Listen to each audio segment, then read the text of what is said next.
studied maths and art. My father's a maths teacher, my mother's an artist, so I have always had a kind of interest also in history. Like personally, my interest apart from those two was history. So I always found like these constant threads of like the kind of mathematical world and the art world and the kind of social context of both of those things. And so when I had to choose what to study at university, architecture seemed to be the subject that really captured everything that I was really interested in.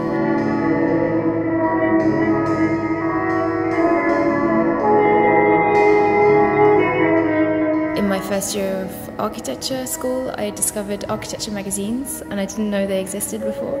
And there was this guy who was like writing about architecture in like Switzerland one week, and then next week he seemed to be in Japan, and the week after that he seemed to be, you know, in the Netherlands. And so I thought about a career as a writer, as somebody who observed architecture and also kind of connected ideas together and not just described a building, but also really brought together what that building means and represents. So I guess that was how I got interested in the culture of architecture as opposed to the kind of building of architecture, and that's something I think that I've kind of carried with me through my career.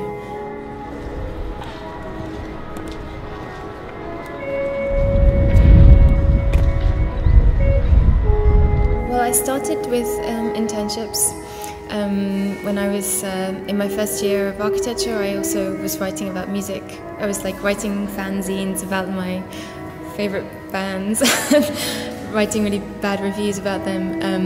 So I applied to be an intern at Building Design, which is the weekly newspaper of architecture in England. And I then did another internship at the BBC, at Wallpaper, at Dazed and Confused.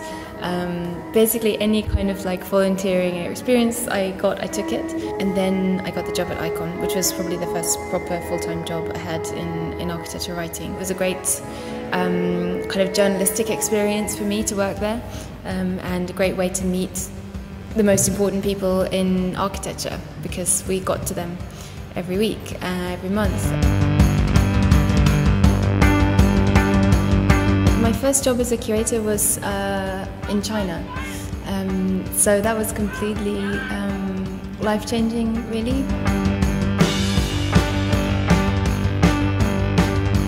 Because I'd never worked as a curator before, I kind of understood vaguely what a curator might be, but I didn't really understand what it could be in the context of architecture.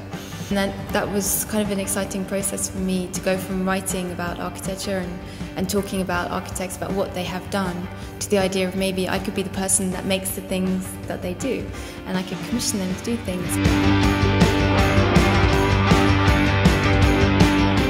That was a great opportunity, and it really tested the relationship between architecture in the city and the idea of the temporal architecture as something which has a weight, it has a capacity. It's not just something kind of vague and ephemeral and passive, but it can be really powerful to have something temporary. And of course the experience of living in China was just so radical and so incredible that I kind of felt pretty invincible when I came back, because it just felt like if you could kind of do that, you can pretty much do anything.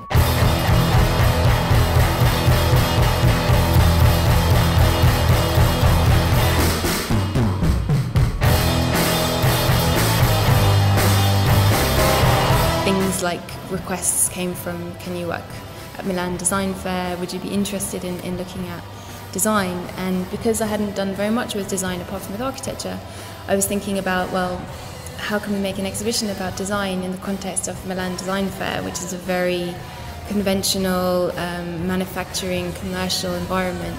And I just found the idea of doing something about hacking and performance, and the idea of like picking up on a trend in design, like the idea that people are adapting what they're doing, not necessarily accepting the idea of a kind of objects that no longer kind of have a kind of defined lifespan. Welcome to Man versus Machine.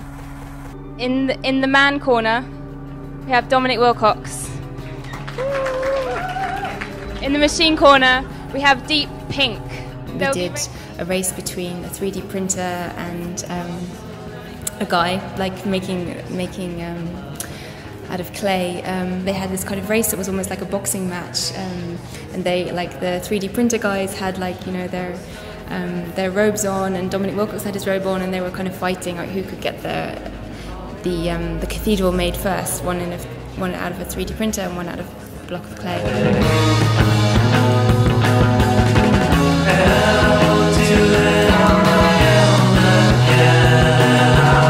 So in 2011 I worked with, Ai Weiwei was the chief curator with Sung Yo Sang, and then halfway through the process of curating the Biennale, he was put in prison. So we stopped working with Ai Weiwei in April of that year. For me, as a curator, it was a really special experience to work on that exhibition, because it also gave me a lot of inspiration for this show. Like, what is architecture, and can we expand what architecture could be in the same way? And during that show I commissioned this work called the Wiki House, which was a downloadable house, which then went on to actually be a real product, and really work and become something much more than an exhibition piece. And so for me, the process of working on that show gave me the idea that exhibitions can actually be like seeds and opportunities to test ideas which can really work, and like to invest in people rather than like to ask them to like bring some stuff they did before and that kind of thing. So yeah, it was a really good experience.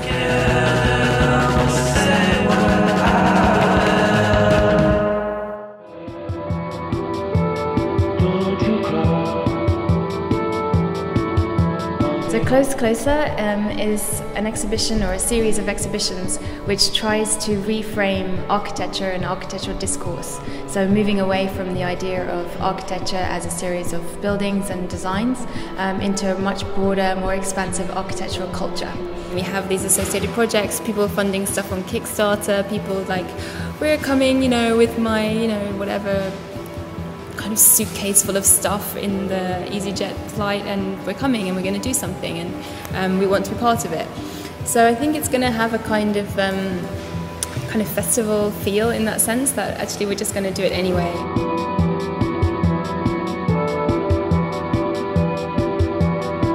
Made of 3 main exhibitions and 1 public program.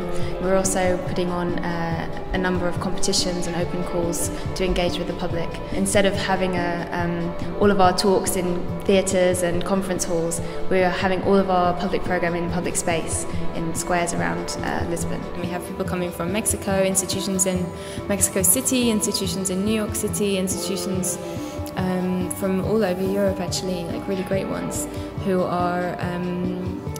kind of see the Trienal and see the exhibition of the Institute effect as something they want to participate in. And so there is a kind of community feel around some of the programming, which is great, because it means we have, you know, we've made something that people think is exciting, and we've made something that people want to be part of.